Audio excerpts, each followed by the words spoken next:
cut that out. Like, yeah.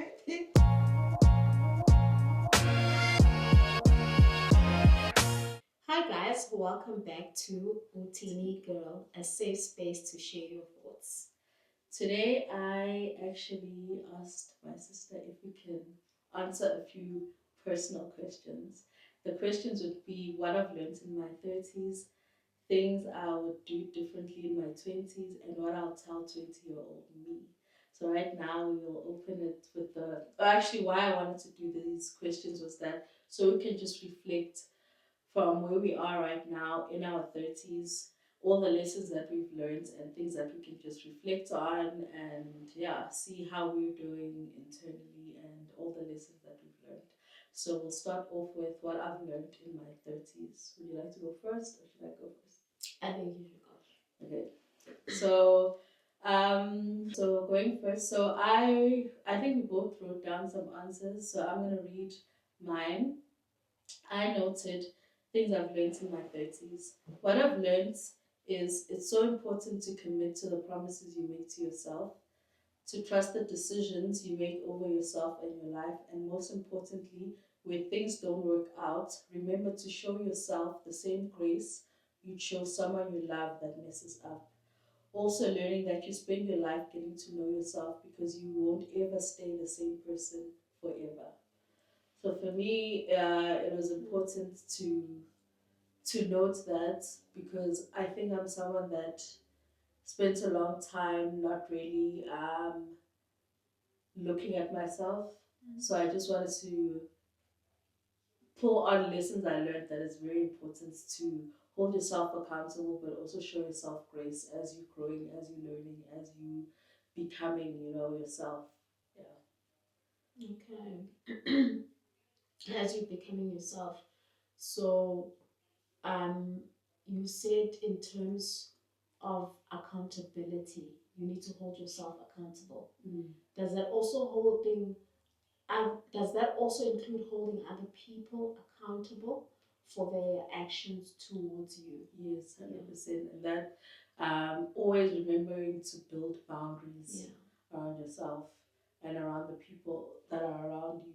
Because sometimes you can't really always take in things that people do to you and not react to it or act on it. And I think also holding other people accountable as you hold yourself accountable and also showing other people grace and showing yourself grace too in circumstances. Yeah. I think it's very important to show yourself grace because it means that you are being kind to yourself.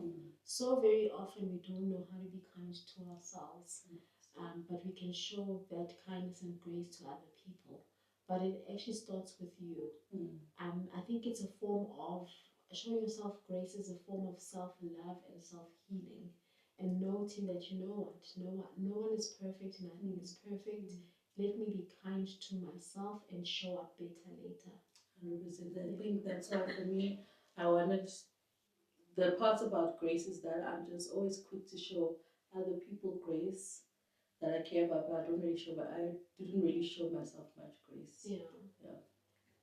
And you? I also wrote mine down. I'm going to read it immediately we can unpack it. So, what I've learned in my 30s is that the only constant is change, whether it's good or bad, but the only constant is change. And that's where growth comes from. That's where growth really lies, within change. Either you're going to embrace that change or you're going to reject it. And if you do reject it, then your growth will be really difficult. And I find that sometimes some people reject that change and they go through a very tough time. But knowing that change is good, change is always good because you're going to have to grow. We grow physically, we grow in age. So why don't we want to grow in maturity and in the spaces that we take up? But I've also come to learn, I've also come to learn that you need to be true to yourself and who you are. And when you are true to yourself and who you are, people are not going to like you. And I think for me that's been a very difficult place because I didn't know for the longest time, like, what have I done? Why do I walk into spaces where I'm just not accepted, I'm not liked? What's going on?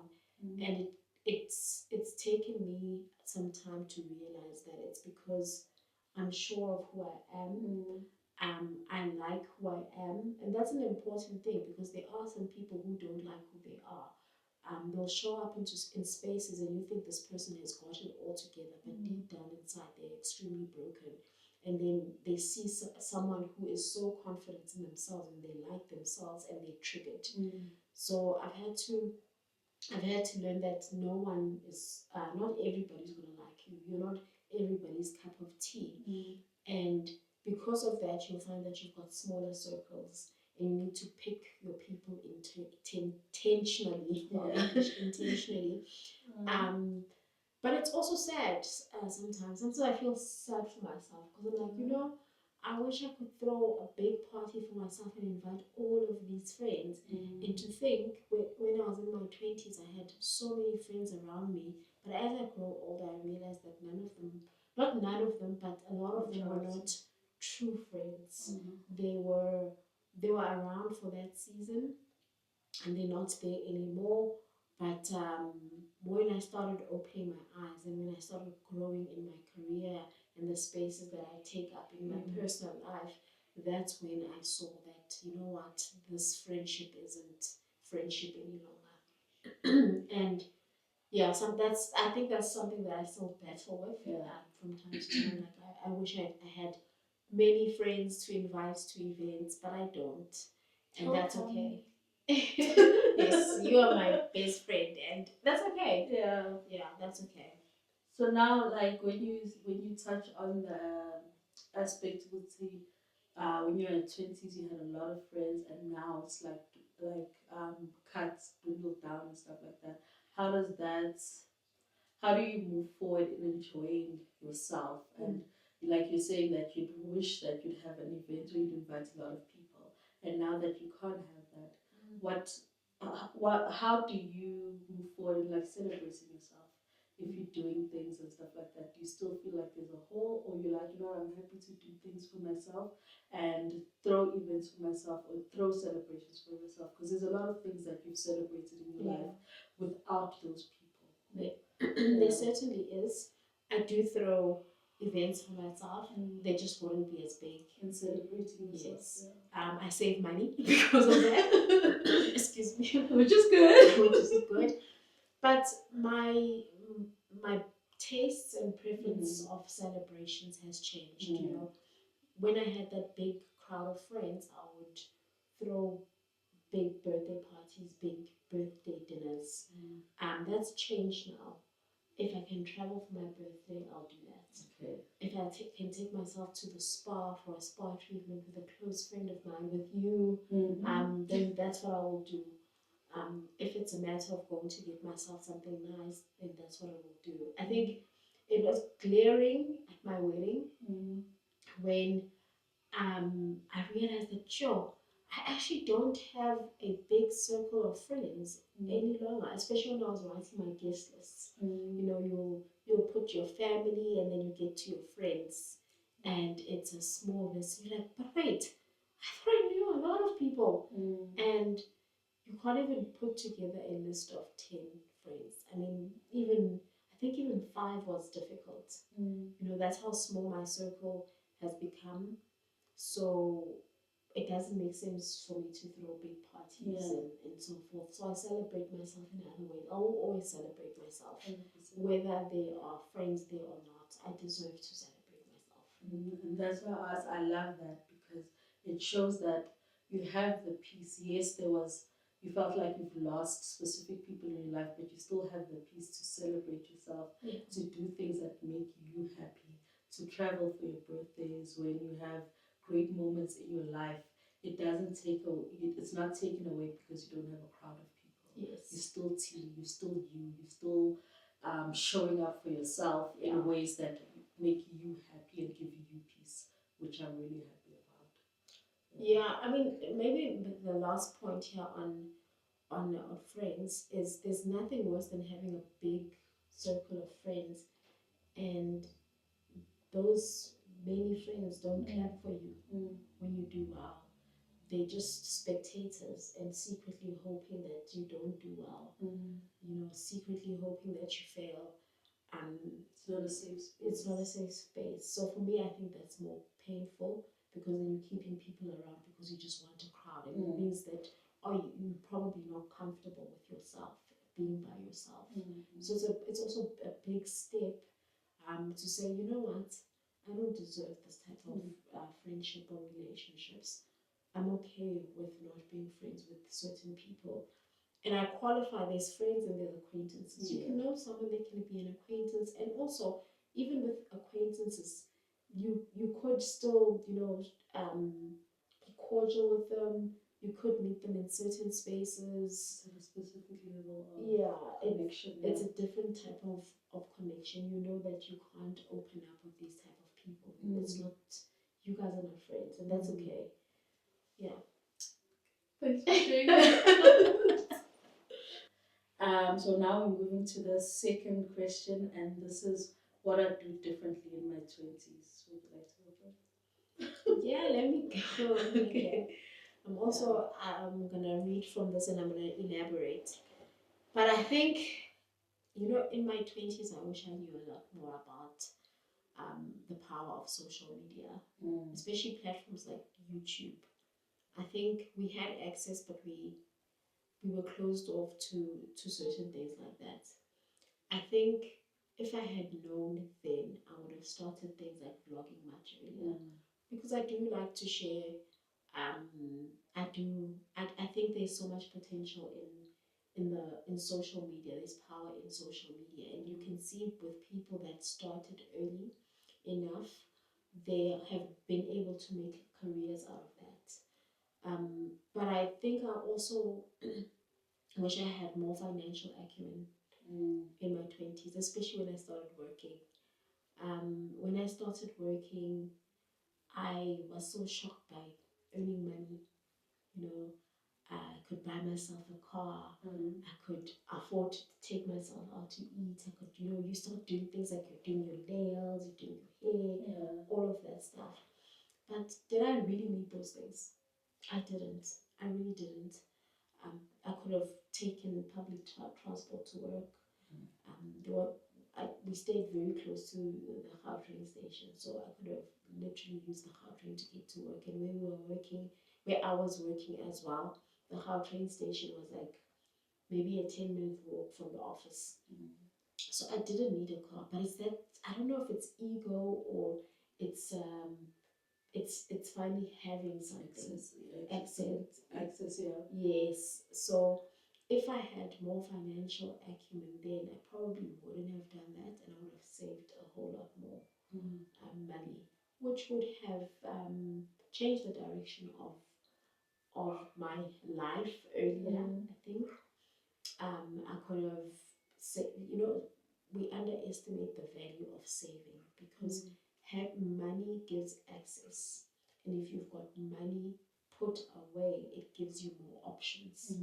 You know, you can get your salary into your bank account today, and you'll be able to access things. You know, you can pay for your lifestyle. But if you have a savings or an investment, and you want to start a business, or you want a break from your job, or you want to go travel for an extended period of time, you can do that for yourself. You can tap into that, you know.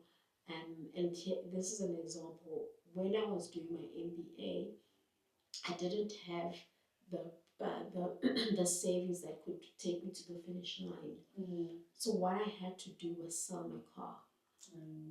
I loved it so much. I sold it. Yes, I was able to get another car that I also love, but that car was paid off. You know, I could have had a paid off car and save the money I was paying towards the car. But we live and we learn. We can pay it forward to other people. And you, what would you have done differently? And then I'll also elaborate. Okay, excuse me. So I said, so patient things I learned in my 20s. This is not speaking from regrets, but rather reflection.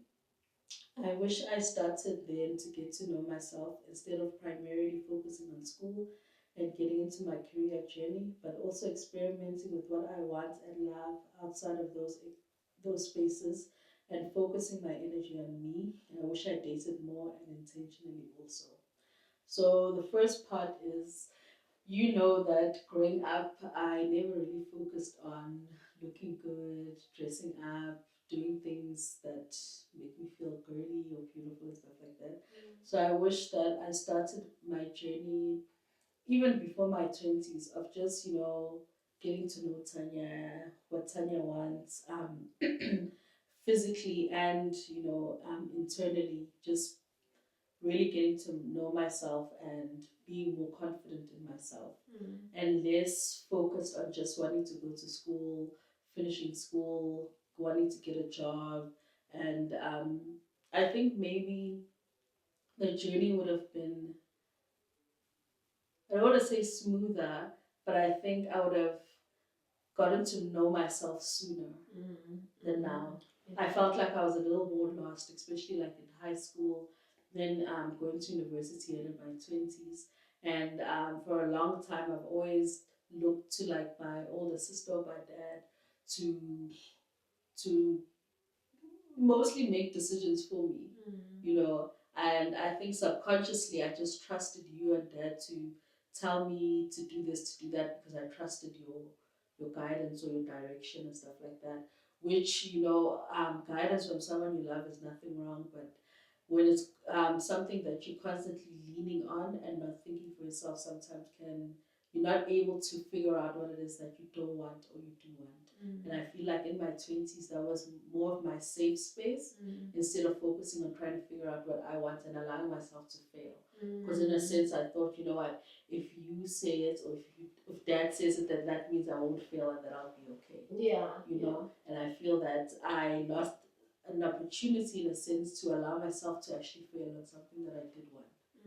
And not even realizing what it is that you do want in that moment, And then when I went to university, I wasn't around you a lot. So for me, it was still the situation of like, okay, let me finish school. I'm not going to try too much of things. I'm not going to move. I'm just going to stay rigid and stuff like that so that I don't make a mistake or I don't fail and stuff like that. So I do wish, like in my 20s, that I focused on figuring out what does Tanya want or what does Tanya love and enjoy outside of those spaces. So do you feel like you were coasting through life? 110%. I felt like, because I think consciously or subconsciously, I think I was like, I didn't trust myself to make a decision because I didn't know. I was afraid of failing at it, and then knowing that it's because of me. But then if you guys would be like, okay, do this, then it's like, okay, no, but I trust they know what they're talking about, so then I'll be fine. So I think also us growing up in the household that we grew up in, you realize that you have no room to make mistakes. That's true. You have no room to fail, and you have no room to. There's no grace on you also. So now you avoid failing, you avoid making mistakes, you avoid whatnot. Like when dad was like, you're going to university, I was like, okay, cool, I have to finish in 4 years. I'm just done. I must, you know what I'm saying? I remember when I started first year at Wits, one of the, we were in the lecture room and it was packed. Yeah. I remember I was actually early. And then while we were waiting in the lecture room, it just got full. People even sitting like on the steps. Yeah. And the lecturer was like, it's great to see all you first years here. You guys, you know that by second year, it's going to be less than half of this class. And I'm like, I'm going to be the half that'll be here in second year.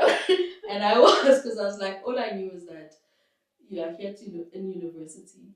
You've got 4 years to finish, so you'll finish in 4 years. So I think that was always my mentality, which is different to high school because, and as much as in high school I wasn't like serious also about school, I just knew that I had to finish. There wasn't a thought in my mind that, I can just repeat here. Oh, I can fail. Girl, in high school, I don't know. That's what I'm saying. It felt like, I think it was even worse in high school because do you remember a time when I was like, I'll just do it. Tanya wants to do, Tanya. I felt like I wasn't interested. Like I didn't think about. You didn't. Yeah, you didn't think about. I don't want to say anything. I think the thing that still surprises me today is you never studied. That's the thing. And I had I never repeated a single grade. Okay, I finished school. You never studied. I never saw you doing homework. But she passed. There was no school project. So I was like, I don't know if she's doing the homework at school. I don't know. I also don't know. By the grace of God, I paused. So that's why I'm like, I think mentally I knew that you have grade 8 until matric. Yeah. And the only thing you know is that you'll have to pass. How you do it, but you just know that you have to pass. Because there was never a point in high school where I was like, oh, maybe I'll just drop out, or maybe I'll. No, I just knew that I had to pass. I also remember I played hockey. Yeah. They were like, okay, you're playing hockey? I was like, okay, cool, let me play hockey. There was no thought process around it that where am I going to go with this? Why am I doing this? Yeah. It was like, I think one of the teachers at school, they were like, yeah, these things look good on your reports and stuff like that. If you do these extracurricular activities, what. Tanya, you should try. I was like, okay, let's go. I played hockey, and then after a while, I was like, okay, whatever. Yeah. So that's why I'm like, it's changed now in my 30s, but even like high school Tanya, university Tanya in her 20s, like you were saying, it felt like I was just coasting through life. If something's thrown at me and I believe that it's coming from a good place, then I'll just do it. But I just didn't feel like I was so involved and invested in myself with a clear intention as to what do I want out of this. You know what I'm saying? If Pops was like, you're going to UCT, probably would have gone to UCT. There wasn't a time when I actually sat, because I actually remember in high school, universities came. Yeah. I walked through the wall, I think I was walking with one of my friends in high school, and she was gathering pamphlets, and I was just walking around. So it's like comparing who I am now to that Yana Tanya, it's like two different people. Really? Yeah, no, taking that from your chest.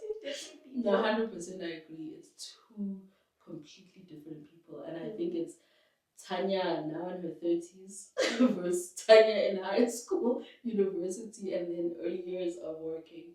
So yeah, that is just. So what was the turning point, do you think? When I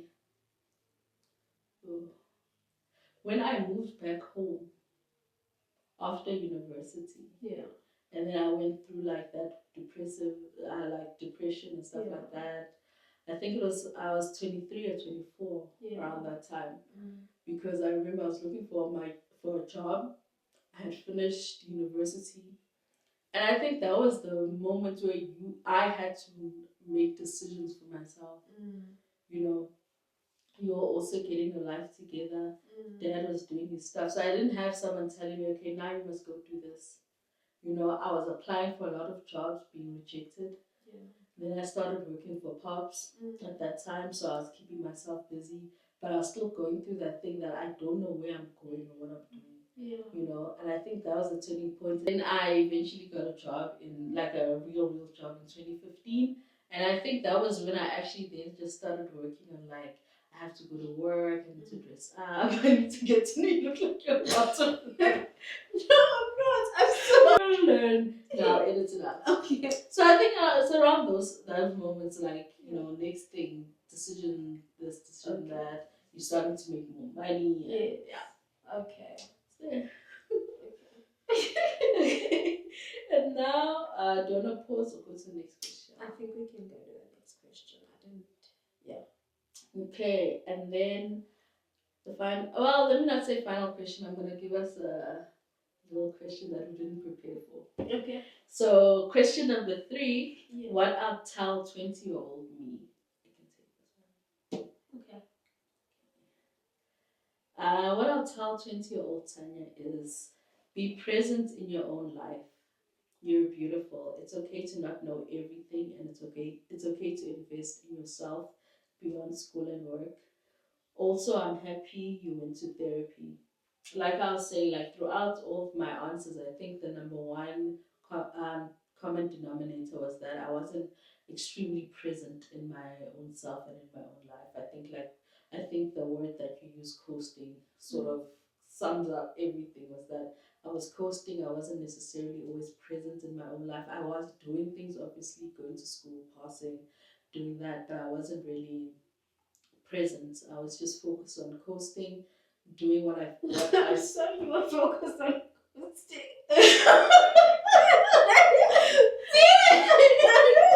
Is that wrong? No, it's funny. And you should add that. It sounds funny. You check. Focus on coasting. Okay. But yeah, I think just being present in my own life. Syria. So I'm done. Yeah. You know.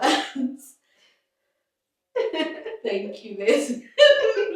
Okay, so being present in my own life, yeah. That it's okay, to figure out what makes you happy and being present in your own life. You? Yeah. I think I would not rather tell, but the first thing I would do is give at that TD, especially 20, 21-year-old TD, a hug.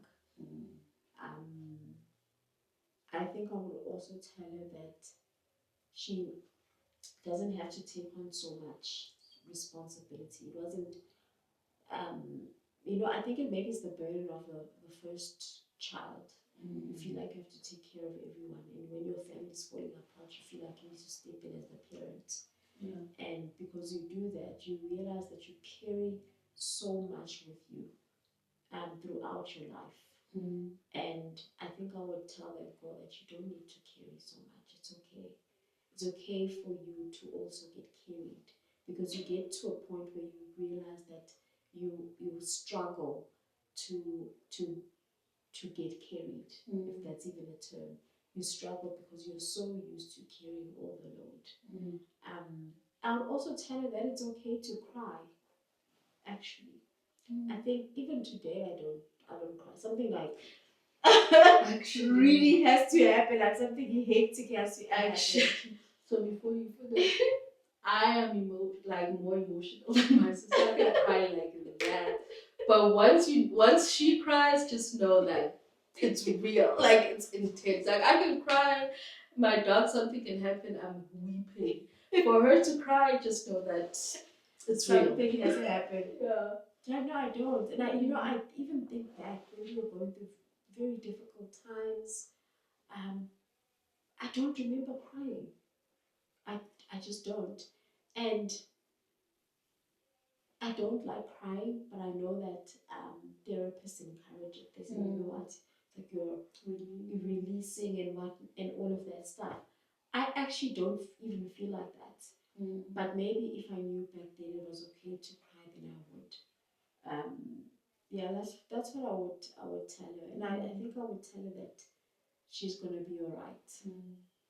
She's gonna be just fine, and that she should start accepting that she's different from at that early age, because when you get to your 30s and you start realizing that I am different, I'm not like everybody else, and everybody else is not like everybody else either. We're all different, but you need to appreciate your differences. So I always thought I was like everybody else, and even when people would say to me like, "Oh wow, you're so pretty," I'd be like, "Really? Like me?" You know? And girl, I'm just like whatever. I'm like really me? Like I'm shocked because I'm like, no, you're pretty. I always, everyone is pretty. They smart in their own right, and we're all different in our own right. I'm never gonna be you. We have similarities, but I'm never gonna be you. I'm never going to be like everybody else. So because of that, I won't fit into certain spaces, and that's okay. So I never thought there was anything wrong with it, but I always thought that I can fit into every space because I'm like everybody else, but I'm not. Neither are you. Neither is the next person. You know, we're unique in our own. We're unique in our own ways. So that's what I would tell young T. Then I'll ask, like, in terms of crying, do you feel like you've never had a space to be allowed to cry, or it's just something that just doesn't come? I don't think I was ever allowed to cry. I always had to be strong. And now when I'm told like, yeah, but you're the strong one, things like that, I find them so triggering because I feel like I didn't ask to be. I had no choice but to be strong. I mean, I remember the one time I was crying and someone said to me, it's not blood, you'll survive. I think maybe that was the turning point that don't cry. And I was emotional then, and I was young, man. I think I was either in primary school or early high school when I heard these words, and you can imagine how that will switch your thinking. So when I cry, it must be something very, very hectic. It doesn't mean that I don't feel pain or hurt or defeated. Instead, when I feel pain, hurt, or defeated, I go into my bed and I sit there. I just want to go home. I just want to go into my bed and I sit there. That's what I want to do. Very powerful. It is, because I think when you're not a firstborn, right? Like for me, when I'm like growing up with you, I always felt like, it's my sister. She just knows everything. She knows, she knows like stuff. She's strong. You know what I'm saying? Like, I remember like in primary school, the same thing when we talk about Tanya's a coaster. The same thing, like when we'd go to school together. It was like I spent my whole time just following you because I just even blindly thought that, what, she knows what she's doing. She's figured it out. But then when you look back, it's like we were both children. So when and at what time did she figure it out? And what memo was she given? That you didn't get. I was like, she got the memo. She knows what's going on. So let me just follow her because I'll be fine. You realize that firstborns are just set up, It's a setup. Honestly, and I don't know if you feel like your younger siblings, it's given you so much pressure to carry your younger siblings, whether consciously or subconsciously. These terms of like, you're the firstborn, and then your siblings, oh, it's the baby. You never hear situations where, I've never heard situations where there's multiple children and the firstborn has said, oh, you're the baby. Oh, you're the baby. Let me help you. Come. It's always like you're the second or third parent. Yes. And then everyone that comes after you, that's the baby. Yes. Oh no, shame, don't. Yes. There's no that warmth and that room to fail, to fall, or to feel for when you're a firstborn. Now that we're speaking like that, growing up, it always made it seem like, oh no, Tini's got this, Tini's fine. But how did Tini get it when Tini's a child? Girl, there's a lot of pressure. I mean, even when I was studying, when I started working, I was always being told that you're the example for your siblings. You can't fail. You're the example, and you start carrying that, and you realize like there's no drop the ball. Yeah, there's no option for you to say I'm defeated. I need help. And life is so funny. Life is so funny because God got a sense of humor. Yeah, I am married to the last born. And the first year of marriage, I was like, oh my word. Like, just so getting about me as the middle child. What's the middle child called? The middle child. A lot of people say it feels like for the middle child, and you'll tell me this, it feels like you are the forgotten one or the unseen one. It happens. Is that? Yeah, like growing up, I felt like physically, I felt like physically I'm in the room. This is not funny. It's not funny. I mean, I think if you can laugh about it, it means you feel for me, right? Yeah. I just felt like, I think that's also the reason I was ghosted. Because you felt like you're just not noticed. Whether you're there or not, it really didn't make an impact. And that's how I felt as a middle child. You know, you have the firstborn where so much pressure is put on you. Yeah. And then you have the lastborn where it's like they have a baby, they treat it like whatnot. And then there's you. You just happen to be there, you know. Sometimes I felt like, okay, now we're going a bit deeper. Sometimes I felt like whether I wake up and go to school or not, it really didn't bother. We laugh about this now, but it's hectic. I was like, you know, didn't really bother anybody. Yeah. So I think that's that stereotype of like middle child syndrome where it's you feel like you the invisible child or whatnot. I think I felt that for a long time growing up. And I think like we laugh about my high school years, but I felt like a shell of me and I was just existing. And I remember how much I used to shout at you. Actually, it's like I didn't care for anything. I shout at you like, let's go to school, let's do this. I don't see you doing homework. So yeah, you know, like right now we can laugh about it, but that was my reality at the moment. Sure. But I mean, we like you say, we laugh about it, but it's not a good place to be in because I'm sure you asked yourself, do my parents love me? You know, like, why does no one see me? And I don't know if you ever felt this way, but if you feel like no one sees you, do you see yourself? And you know, now that you noted that, I think that led to my I think it's the last question what I'll tell my younger self is that be present, because I wasn't. Yeah.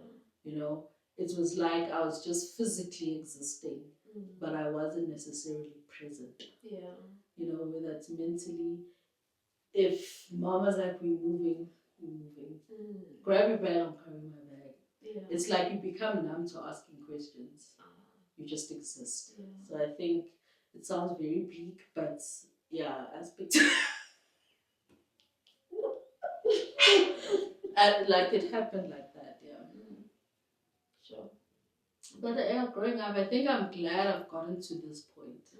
I'm glad, not that I regret growing up or who I was and stuff like that, but I'm glad I'm at this point that I can reflect and say that I've actually worked and evolved based on working on myself. And this is why I noted that I'm so grateful I went to therapy, because that was also another turning point that made me realize how important it is to invest in myself, invest in my life, figure out what do you want, what don't you want. You know, that it's okay to be emotional and sensitive person. It's okay to build boundaries, like you were noting earlier. It's okay to hold yourself accountable and other people accountable also. You know, just play a role and a part in your life and in yourself. You know, you've got so much to give, so much to contribute to life, in a sense. Yeah. That's very powerful. I think this conversation has been well needed. A very powerful conversation to reflect on where you come from, where you are, and possibly where you're going. And that leads me to my question.